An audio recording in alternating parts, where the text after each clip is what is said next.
본문 23절 뒤에는 다음의 말씀이 이어집니다. 하나님은 영이시니 예배하는 자가 영과 진리로 예배할지니라. 성도님들, 이 말씀은 우리가 공예배에서 가장 자주 듣고 또 고백하는 말씀 중 하나일 것입니다.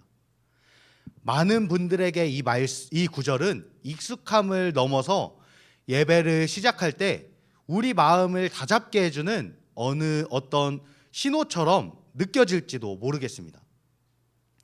하지만 이 구절의 의미를 곰곰이 묵상해 보면 이 말씀이 단순히 예배자의 마음가짐이나 태도를 다잡는 데 그치지 않음을 발견하게 됩니다. 그렇다면 영과 진리로 예배한다는 것은 도대체 무엇을 의미하는 것일까요? 개역 한글 성경에서는 이 구절을 신령과 진정으로 예배할지니라 라고 번역하고 있습니다.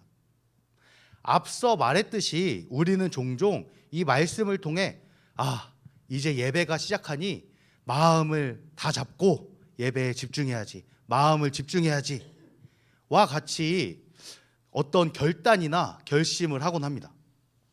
물론 이런 결단도 필요하겠지만 오늘 본문은 단순한 결심의 차원을 넘어 훨씬 더 깊은 차원의 이야기를 우리에게 전해주고 있습니다. 오늘 우리는 한 여인을 만나셨던 예수님의 여정을 따라가 보려고 합니다. 유대에서 갈릴리로 가는 그 길, 그 한복판에 있는 사마리아로 향하는 길입니다. 요한복음 4장은 예수님께서 유대를 떠나 갈릴리로 가시는 장면으로 시작합니다. 그런데 4절에 아주 인상 깊은 표현이 등장합니다. 사마리아를 통과하여야 하겠는지라. 이 말씀에서 하여야 하겠는지라는 표현은 단순한 경로 안내 정도는 아닌 것 같습니다. 여기에 쓰인 그리스어 데이라는 단어는 반드시 무엇 해야 한다라는 뜻을 가지고 있는데요. 반드시 그 길을 택해야만 했다는 어떤 필연성을 내포하고 있습니다. 그렇다면 예수님은 왜 굳이 그 사마리아를 지나가셔야만 했을까요? 이 질문에 답하려면 이스라엘의 역사를 잠시 되짚어 볼 필요가 있습니다. 이스라엘은 한때 하나 된 나라였습니다. 사울, 다윗, 솔로몬으로 이어지는 왕국 시대를 거치며 전성기를 누렸습니다. 하지만 솔로몬 이후에 나라가 남유다와 북이스라엘로 분열됩니다. 그리고 북이스라엘은 주전 722년에 아수르라는 나라에 멸망당합니다. 그런데 이 아수르는 식민 정책으로 정복한 땅에 이주민들을 이주시켜 또 그 현지 주민들과 결혼시키는 아주 특이한 혼합 정책을 시행합니다. 그렇게 이 사마리아 땅에 태어난 혼혈 민족이 바로 사마리아인입니다. 시간이 흘러 바벨론 포로에서 돌아온 유다 사람들은 사마리아인들을 피가 섞인 자들로 취급하며 자신들 이하의 존재로 낙인을 찍습니다. 그들은 예루살렘 성전 재건 때 도움을 주겠다는 사마리아인들의 손을 거절했고 심지어는 종교적으로도 그들을 이단시하며 철저히 배척했습니다. 그렇게 사마리아인들은 그리심산에 따로 예배처소를 세우고 모세 오경만을 성경으로 인정하며 자신들만의 신앙 전통을 유지하게 됩니다. 그 결과 유대인과 사마리아인은 완전히 단절되고 말았습니다. 이 단절이 얼마나 심했냐면 당시 유대인들은 갈릴리로 가는 길에서 사마리아 땅을 피하고자 먼 거리를 돌고 돌아서 요단강 동편을 우회해서라도 사마리아 땅으로 가지 않으려 할 정도였습니다. 그런데 오늘 본문에서 예수님은 많은 유대 사람들이 피하고자 하는 먼 길을 돌아가더라도 그 땅을 밟지 않으려고 하는 그 사마리아를 반드시 통과하셨다고 말합니다. 왜일까요? 예수님께서 사마리아 땅에 뭔가 특별히 하셔야 할 일이 있었기 때문입니다. 그곳에는 사람들 사이에 세워진 허물어야 할 장벽이 있었기 때문입니다. 그곳에 또한 복음이 꼭 도달해야 할 생명이 있었기 때문입니다. 예수님의 길은 늘 그렇습니다. 사람들이 외면한 자리, 사람들이 미워한 사람, 사람들이 가려는 마음조차 두려워하는 바로 그곳에 예수님은 발을 디딥니다. 사도행전 1장 8절 말씀입니다. 오직 성령이 너희에게 임하시면 너희가 권능을 받고 예루살렘과 온 유대와 사마리아와 땅끝까지 이르러 내 증인이 되리라. 그렇습니다. 사마리아를 지나지 않고 땅끝까지 갈 수는 없습니다. 분열의 자리, 혐오의 자리, 배제의 자리를 거치지 않고는 하나님 나라의 증인이 될 수 없습니다. 혹시 우리 마음속에 사마리아와 같은 존재가 있습니까? 혐오와 배제의 마음을 품고 있는 그 누군가, 외면하고 싶은 공동체, 상처 준 사람, 혹은 스스로 자기 자신을 혐오하게 된 자신. 예수님은 말씀하십니다. 그것도 반드시 지나가야 한다. 혐오와 배제가 섞인 마음을 통해서는 이 땅에 하나님 나라가 임할 수 없습니다. 예수님의 여정은 늘 상처의 중심으로 향하는 길입니다. 그 중심에서 우리는 비로소 하나님과의 진정한 만남, 영과 진리의 예배가 시작됨을 경험하게 됩니다. 슈가라 하는 동네에 이르신 예수님께서는 피곤함을 느끼셨습니다. 몸이 지치고 목도 말라 우물 곁에 앉으셨습니다. 정오 무렵 아주 햇빛이 강렬하게 내리쬐는 시간, 사람들이 잘 오지 않는 그 시간에 한 여인이 물을 기르러 우물가에 나옵니다. 그 여인은 아마 사람들의 시선을 피하고 싶었을 것입니다. 고개를 들지 못하고 조용히 물을 길어 돌아가고자 했을 것입니다. 그러니 여인에게 예수님께서 말을 건네십니다. 내게 물을 좀 달라. 예수님은 가장 평범한 말로 다가가셨습니다. 하지만 이 여인에게는 참 놀라움이었습니다. 유대 남성이, 그것도 이방 여인인 자신에게 말을 거는 일은 당시 사회적 금기를 깨는 파격적인 일이었기 때문입니다. 당신은 유대 사람인데 어찌하여 사마리아 여자인 나에게 물을 달라 하십니까? 지난주일 담임 목사님께서도 이야기를 하셨는데요. 예수님을 바라보는 이 여자의 관점 변화가 참 재미있습니다. 처음 이 여인에게 예수님은 그저 유대 남자일 뿐이었습니다. 경계심이 가득한 대답이 이를 보여줍니다. 예수님을 경계하면서도 그녀는 예수님의 말이 흥미로웠습니다. 예수님은 말씀하십니다. 만일 내가 하나님의 선물을 알고 또 내게 물을 좀 달라 한 이가 누구인 줄 알았더라면 내가 도리어 그에게 구하였을 것이요 그가 생수를 내게 주었으리라. 여인은 더 의아해집니다. 분명 예수님은 그릇 하나 없이 빈손인데 도대체 무슨 생수를 주시겠단 말입니까? 당신은 물을 기를 그릇도 없고 이 우물은 아주 깊은데 어디서 그 생수를 얻게 된다는 것입니까? 우리 조상 야곱이 이 우물을 우리에게 주었는데 당신이 우리 조상 야곱보다 더 크십니까? 그녀는 현실적인 관점에서 반응하고 있습니다. 그러나 예수님은 이 여인의 관심을 더 깊은 차원으로 이끄십니다. 이 물을 마시는 자마다 다시 목마르려니와 내가 주는 물을 마시는 자는 영원히 목마르지 아니하리니 내가 주는 물은 그 속에서 영생하도록 솟아나는 샘물이 되리라. 예수님의 이 말씀을 진지하게 받아들였는지 농담조로 받아들였는지는 모르겠지만 여인이 대답합니다. 주여, 그런 물이 있거든 내게 주십시오. 다시는 목마르지도 않고 물 기르러 여기도 오지 않게 해주십시오. 그렇다면 이 대답을 들은 예수님의 반응이 어떻겠습니까? 물을 달라 하니 물을 주면 될 일입니다. 그렇지만 예수님은 예기치 않은 이야기를 꺼냅니다. 가서 내 남편을 불러오너라. 갑작스러운 전환입니다. 여인은 생수를 원했는데 예수님은 그녀의 남편을 불러오라고 말씀하십니다. 우리는 종종 이런 장면을 예수님께서 초자연적인 능력으로 여인의 과거를 다 아시고 뭐 또 다 들춰내시는 그런 신비한 능력의 장면으로 해석합니다.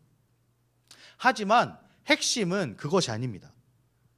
요한이 이것을 기록한 목적은 기적이 중요한 것이 아니라 그 기적을 통해 드러나는 예수님의 의도, 말씀의 의도가 중심입니다.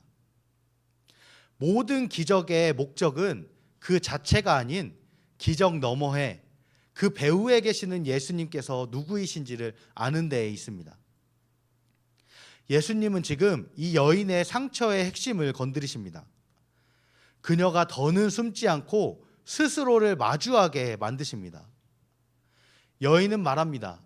저에게는 남편이 없습니다. 예수님이 대답하십니다. 내 말이 옳다. 내게 남편이 5 있었고 지금 함께 사는 남자도 내 남편이 아니니 내가 말한 것이 참되다.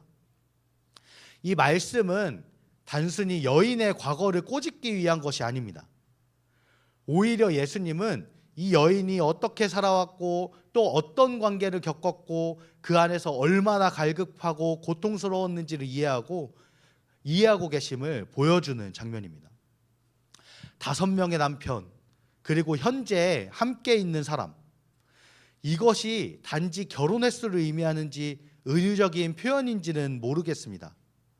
그러나 요한복음의 어떤 상징성을 고려할 때 5은 인간이 추구한 여러 대체물, 여인의 내면 안에 뭔가 채워지지 않는 결핍이 있다는 것을 우리에게 보여줍니다. 돈, 사람, 인정, 중독, 권력, 우리도 마찬가지입니다. 여러 번 기대했지만 결국은 허무만 남았던 실패의 반복. 종교개혁자인 칼뱅은 이렇게 말했습니다. 하나님은 우리 안에 오직 하나님으로만 채워질 수 있는 공간을 두셨다. 수많은 관계와 노력에도 불구하고 마음 한구석의 공허함은 채워지지 않습니다. 그 공허의 자리를 꿰뚫고 들어오시는 분이 바로 예수님이십니다. 예수님이 자신의 삶을 정확히 알고 있다는 것을 깨달은 여인은 예수님을 단순한 유대 남자가 아닌 선지자로 여기기 시작합니다. 주여, 내가 보니 당신은 선지자이시로소이다. 그리고 그녀는 그동안 마음속에 품어왔던 삶과 신앙에 관한 깊은 질문을 꺼냅니다. 우리 조상들은 이 산에서 예배하였는데 당신들의 말은 예배할 곳이 예루살렘에 있다 하더이다.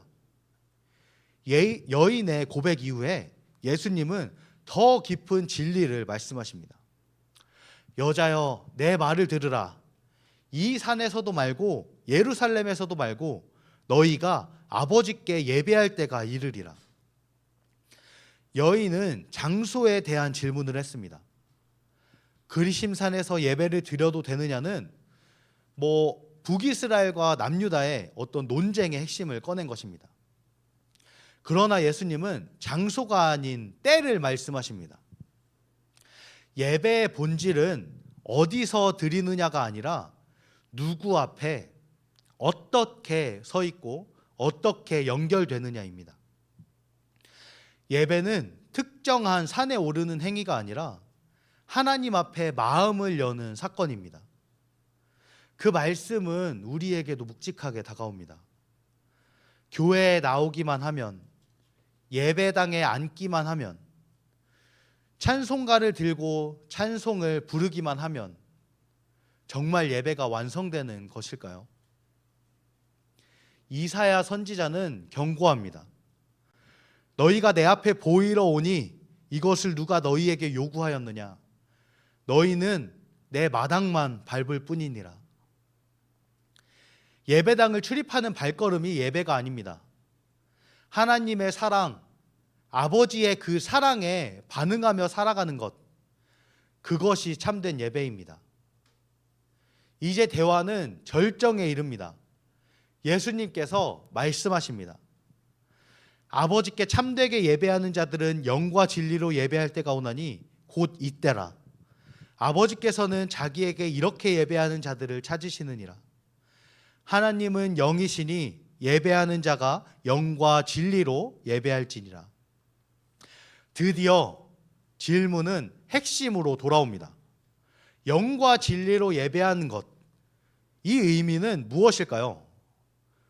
영은 성령님을 뜻합니다. 예수님께서 약속하신 생수는 바로 성령님이시며, 그 성령님께서는 우리가 하나님의 마음을 깨닫고 하나님의 뜻에 반응할 수 있도록 도우십니다. 영으로 예배한다는 것은 성령님의 이런 조명하심 아래 내 마음이 깨어있는 상태로 하나님의 뜻에 민감하게 반응하는 것, 하나님의 뜻을 민감하게 알아채는 것입니다. 하나님이 아파하시는 세상을 보고 함께 아파하는 마음, 하나님이 기뻐하시는 것을 보고 함께 기뻐하는 마음이 영으로 예배함입니다. 예배는 어떤 감정의 고향이 아닙니다. 예배는 하나님의 마음에 동참하는, 하나님의 마음에 깊은 합의를 이루는 사건입니다. 오늘 우리의 현실을 보며 하나님은 너무 마음이 아파하시는데 나는 전혀 마음이 아프지 않고 그저 할렐루야 찬송을 부르고 있다면 이상하지 않습니까? 날마다 기쁘게 찬양하는 것만이 문제가 아니라 하나님의 마음을 알아차리고 우리 마음이 하나님의 마음과 깊은 일치를 이루고 하나님이 아파하시는 곳에 나도 아파하고 하나님이 기뻐하시는 곳에 나도 기뻐하는 것, 이것이 바로 영으로 드리는 예배입니다. 바로 이 영, 성령님의 조명하심을 통해 우리는 하나님의 마음을 알아갈 수 있습니다. 진리는 예수 그리스도 자신입니다. 예수님은 나는 길이요 진리요 생명이라고 말씀하셨습니다. 진리로 예배한다는 것은 예수님의 마음으로 예배한다는 뜻입니다. 그렇다면 예수님의 마음은 어떤 마음입니까? 자신의 권리를 포기하고 하나님의 뜻을 이루기 위해 자신을 철저히 낮추신 겸손과 순종의 마음입니다. 따라서 진리로 예배한다는 것은 예배당에만 머물러 있는 감정이 아니라 예수님의 삶을 본받아 살아가는 태도를 말합니다. 예배가 끝난 다음 예수님을 따라 살아가는 삶이 시작되어야 진정한 예배가 시작되고 또 완성되는 것입니다. 예수님의 설명을 들은 여인은 말합니다. 그리고 이 반응이 아주 뜻밖입니다. 여인은 이미 이 내용을 알고 있었습니다. 메시아 곧 그리스도라 하시는 이가 오실 줄을 내가 아노니 그가 오시면 모든 것을 우리에게 알려주시리이다. 그 순간 예수님은 분명히 말씀하십니다. 성경 속 가장 드라마틱한 대사의 하나입니다. 내가 말하는 그가 나라. 이 말씀은 복음서 전체에서 드물게 예수님께서 직접 자신의 정체를 밝히신 순간입니다. 그것도 가장 멸시받던 사마리아 여인에게, 유대의 종교 지도자도 아닌 한 여인에게 예수님은 자기 자신을 드러내셨습니다. 복음은 늘 그렇습니다. 가장 약한 자에게, 가장 무너진 사람에게, 가장 소외된 존재에게 먼저 찾아옵니다.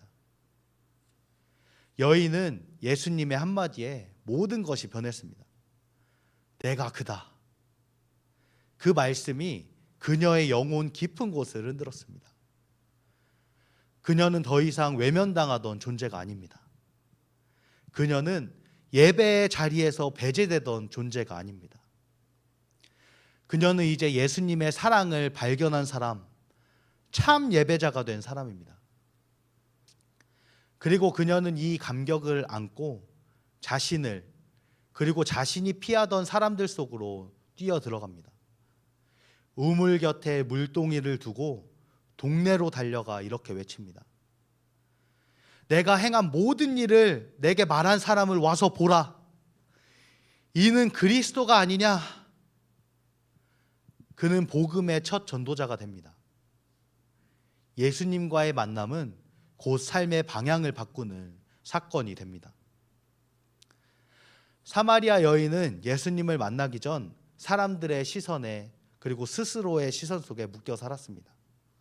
죄책감, 수치심, 외면당한 기억들이 그녀의 삶을 감싸고 있었습니다. 그러나 예수님은 그런 그녀에게 다가와 말씀하셨습니다. 내게 물을 좀 달라. 이 평범한 요청은 그녀 안에 닫혀있던 마음의 문을 열게 했고 결국 영원한 생수의 샘이 터지게 했습니다. 사랑하는 성도님들, 신앙은 우리를 얽매는 것이 아니라 풀어주는 것입니다. 신앙은 의무가 아니라 해방입니다. 예배는 짐이 아니라 자발적 반응입니다. 진정한 예배는 우리를 정죄하지 않고 초대하시는 예수님 앞에 그저 있는 그대로 나아가는 것입니다. 그리고 그 예수님 앞에 영과 진리로 예배하는 것, 삶으로 예수님을 한 걸음 한 걸음 따르는 것입니다. 오늘 우리의 예배는 어디에 머물러 있습니까? 혹시 나도 그저 마당만 밟고 돌아가는 신앙의 반복 속에 갇혀 있지는 않습니까? 예배 시간에는 감동하지만 삶으로 이어지지 않는 간극 속에 머물러 있지는 않습니까? 하나님의 마음을 아는 것이 아니라 내 감정만 채우고 돌아가는 예배에 익숙해지지는 않았습니까? 예배는 삶입니다. 예배는 받은 사랑에 대한 자발적인 반응입니다. 예배는 모든 것으로부터 자유하게 하는 자유입니다. 하나님께 영과 진리로 예배하는 우리 모두가 되기를 소망합니다. 네, 이 시간 함께 기도하실 텐데요.